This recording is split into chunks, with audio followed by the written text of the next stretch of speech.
우리 기도 동지애를 사랑하시고 오늘도 이웃사랑교회에서 모여 마음껏 찬양을 올리게 하시고 주의 이름으로 경배드리게 하여 주시오니 하나님 감사합니다. 모든 영광 홀로 받아 주시고 이 부족한 종에 섰는데 하나님 저의 모습은 십자가 밑에 감춰지게 하시고 성령님께서만 역사하여 주시고 말씀을 통하여 우리 목사님들과 사모님들에게 성령님께서 은혜로 입혀주시옵소서. 감사하며 예수님의 이름으로 기도드렸사옵나이다. 아멘. 저는 이제 본문을 창세기 45장으로 정했습니다. 45장 1절에서 8절까지 찾으셔서 한 절씩 교독을 하시겠습니다.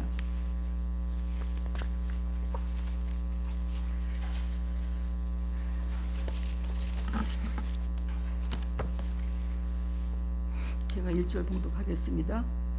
요셉이 희송하는 자들 앞에서 그 정을 억제하지 못하여 소리질러 모든 사람을 자기에게서 물러가게 하고 그 형제들에게 자기를 알리니 그때에 그와 함께한 다른 사람이 없었더라.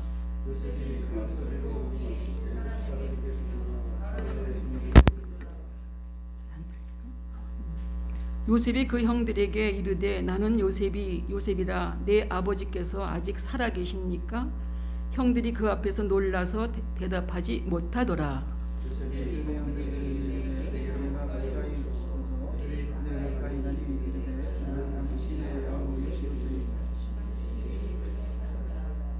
당신들이 나를 이곳에 팔았다고 해서 근심하지 마소서. 한탄하지 마소서. 하나님의 생명을 구원하시려고 나를 당신들보다 먼저 보내셨나이다.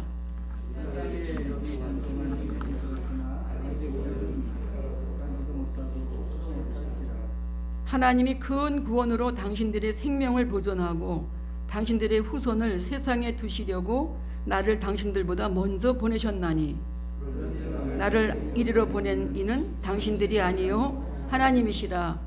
하나님이 나를 바로에게 아버지로 삼으시고 그 온 집의 주로 삼으시며 애굽 온 땅의 통치자로 삼으셨나이다.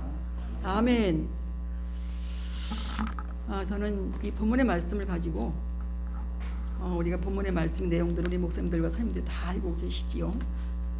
그래서 요셉의 고난을 통해서 주님의 십자가의 고난과 어떤 의미가 있을까 한번 생각을 해보려고 합니다. 그래서 제목은 고난이 유익이라 이런 제목을 가지고 한번 생각을 해보려고 합니다. 고난하면은 좋아하는 사람은 한 사람도 없을 것입니다. 제가 제목대로 시편 119편 71절에 볼 것 같으면은 고난당하는 것이 내게 유익이다 이렇게 시편 기자는 고백을 하고 있습니다. 그러면서 이로 말미암아 내가 주의 율례들을 배우게 되었나이다 이런 고백을 합니다. 그래서 고난은 인간을 자라게 하고 철들게 하는 자양분과 같은 것이라고 말할 수가 있습니다. 고난을 통해서만이 성숙이 이루어질 수가 있고요. 제 동기 목사님 한 분이 굉장히 많이 아프셨거든요. 유방암이라는 그런 진단을 받고 말할 수 없는 그 진단, 치료 과정 속에 너무 힘들었는데 완쾌돼 가지고 오셔서 하시는 고백이 이런 고백을 하시더라고요. 고난의 유익을 깨달았다고. 그러면서 고난이 크면 클수록 더 축복이 큰 것이라는 것을 깨달았다고.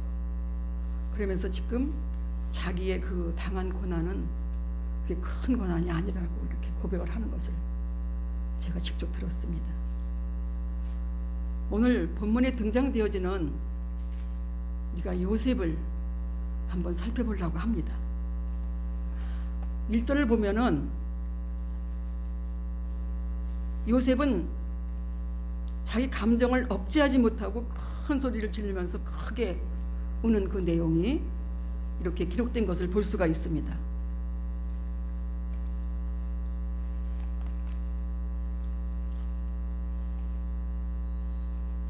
37장에서 볼 것 같으면 그 들에서 형들과 함께 곡식단을 묶었는데 부모님의 곡식단도 또 형들의 곡식단도 모두 요셉의 곡식단에게 향하여 절을 했다는 거예요. 그 꿈 얘기를 들은 형들은 요셉을 미워하기 시작했죠. 그래서 어떻게 했습니까? 몰래 그를 애굽의 종으로 팔아버린 그런 상황이죠. 그래서 요셉의 그 삶은 팔려진 그런 상황부터 파란만장한 삶을 살아가는 것을 우리가 너무나 잘 알고 있습니다.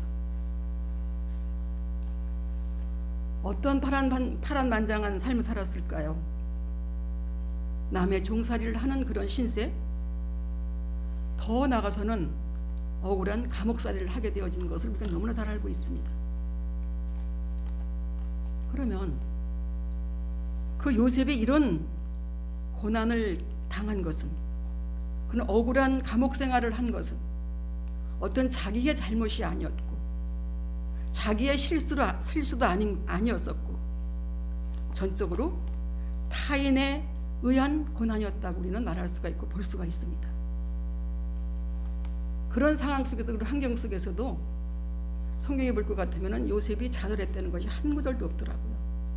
실망을 한 적도 한 군데도 없더라고요. 그렇다고 해서 형들을 원망하고 형들을 정말 불평하고 형들을 정말 미워했다는 그런 내용은 한 구절도 없더라고요. 항상 요셉의 그 중심과 요셉의 그 태도와 요셉의 그 마음은 하나님만을 믿고 의지하고 신뢰하고 사는 요셉은 하나님께서 인도함을 받은 것을 우리가 볼 수가 있습니다. 창세기 41장 38절에 심지어 이방나라 애굽왕 바로도 요셉에 대해서 이렇게 말을 했습니다. 이와 같이 하나님 신이 감동한 사람을 우리가 어찌 얻을 수 있으리요?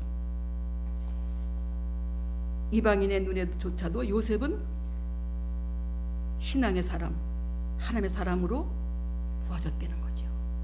그래서 어떻게 된 걸 우리가 잘 알고 있지 않습니까?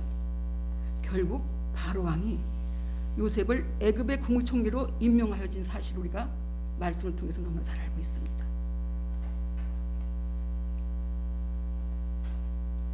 근데 오늘 본문의 내용을 통해서 볼 때에 그 형들과의 그 만남이 13년 전에 종으로 팔았던 형들과의 만남의 장면이 오늘 본문의 내용이잖아요.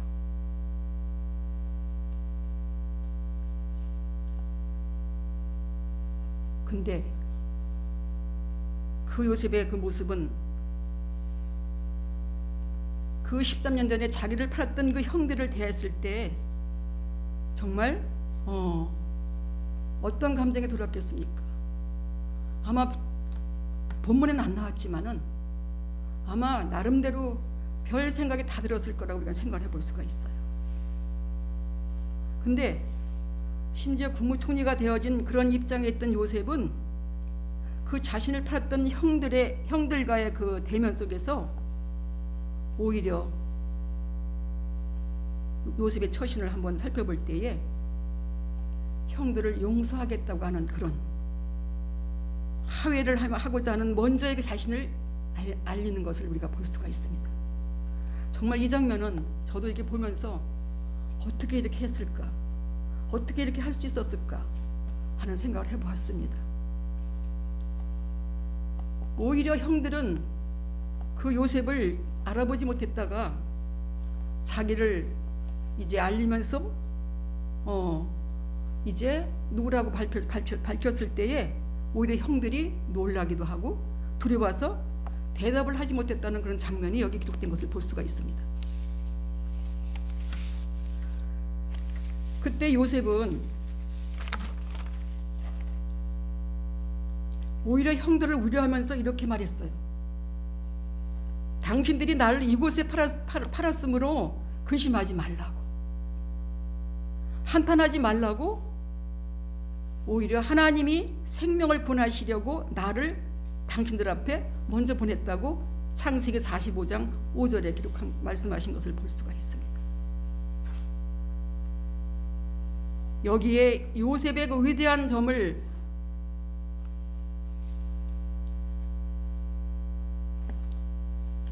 나를 미워서 종살이로 살게 팔았던 형들을 용서하는 그 마음. 요셉은 고난 속에서도 하나님이 함께 하심과 인도하심으로 하나님 섭리로 보는 신앙의 눈이 열리고 마음인 것을 우리는 정말 말할 수가 있죠.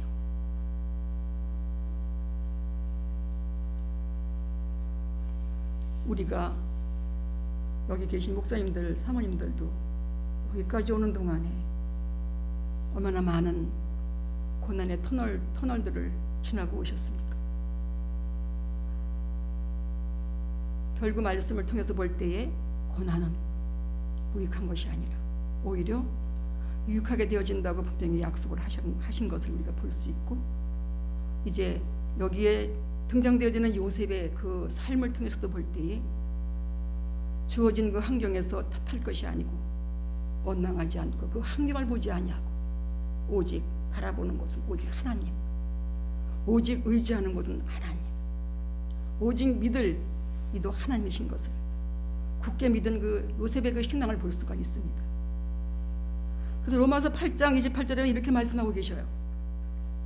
우리가 알거니와 하나님을 사랑하는 자는 곧 그 뜻대로 부르심을 입은 자들에게 모든 것이 합력하여 선을 이루신다. 제가 어느 날 저의 그 상황이 너무너무 암담하더라고요. 너무너무 정말 뭐라고 표현할 수 없는 그런 상황에 저 혼자만이 몸부림을 치는 그런 그 입장에 있었을 때에 하나님께서 이 말씀을 통해서 위로를 해주시더라고요. 제가 어렵고 힘들 때마다 이 말씀을 묵상을 해요. 하나님께서는 정말 당신을 사랑하는 자에게는 어떤 일을 할지라도 어떤 상해를 할지라도 그것을 합력해서 선하신 뜻 가운데 인도하시겠다고 약속하셨지 하면서 말씀을 묵상해 보면은 마음의 안정이 되고 마음의 위로가 되고 이런 것을 많이 겪으면서 오늘날까지 나왔습니다. 그래서 결국 하나님은 말씀대로 모든 것을 저렇게 하시면서 하나님의 섭리를 믿는 신앙으로 굳게 서서 고난을 이기는 삶을 살아갈 때 또 더 넓은 마음으로 타인도 용서를 할 수 있는 그 마음이 될 수 있다는 것을 말씀드리고 싶습니다. 우리가 정말 인생을 살아가는 가운데 가장 힘든 것이 관계성인 것 같더라고요. 사랑과의 관계성. 그래서 하나님께서는 우리에게 세 계명을 주신 내용도 그 하나님을 사랑할 것과 이웃을 사랑할 것을 우리에게 계명을 주셨는데 우리가 인생을 살아가는 가운데 정말 관계성을 잃고 살아가는 것이 너무나 어려울 때가 있고 힘들 때가 있더라고요. 근데 그게 우리 힘으로 정말 이제 용서해야 될 부분에 용서가 안 되더라고요. 그래서 그 부분 가지고 또 몸부림치고 또 이렇게 나아갈 때 또 말씀을 붙잡고